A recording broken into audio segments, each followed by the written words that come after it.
এখন জুবায়ের পন্থী তারা সাতপন্থীদের বিরুদ্ধে গত 18ই ডিসেম্বর আপনার কোন থানায় 19 তারিখে টঙ্গী পশ্চিম থানা টঙ্গী পশ্চিম থানায় 19শে ডিসেম্বর 18 তারিখের ঘটনাকে কেন্দ্র করে একটি মামলা দায়ের করে এই মামলার মধ্যে হত্যার মামলার দেওয়া হয়েছে।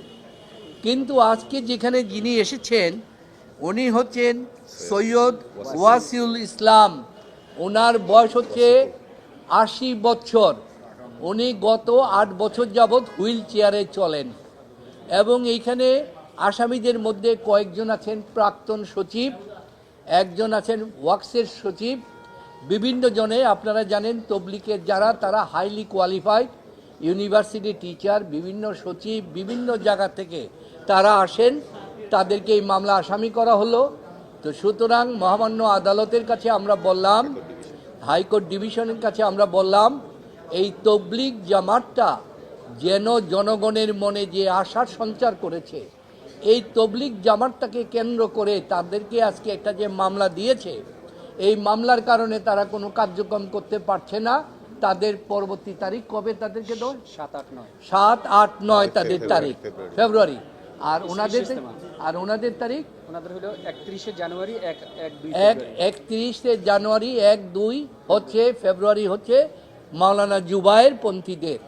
তো সুতরাং এই ক্ষেত্রে কোর্ট বিবেচনা করে ওনারা অত্যন্ত সম্মানিত লোক, ওনারা বয়স্ক লোক, ওনারার পক্ষে এই ধরনের কোনো অপরাধ করা সম্ভব না, তা বিবেচনা করে ওনাদের অন্তর্বর্তীকালীন জামিন দিয়েছেন till submission of the police report. এই পর্যন্ত উনি সৈয়দ ওয়াসিফুল ইসলাম উনি আমির সাহেব সহ 23 জনকে আজকে জামিন দিয়েছেন।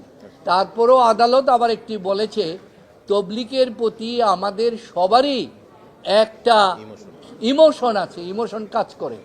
তো সুতরাং কোর্টও আবেদন জানিয়েছেন যে ওনারা যেন নিজেদের মধ্যে আর কোনো বিভেদ না করে, বিভ্রান্ত না করে, এই জিনিসটা আপনারা সজাগ থাকবেন।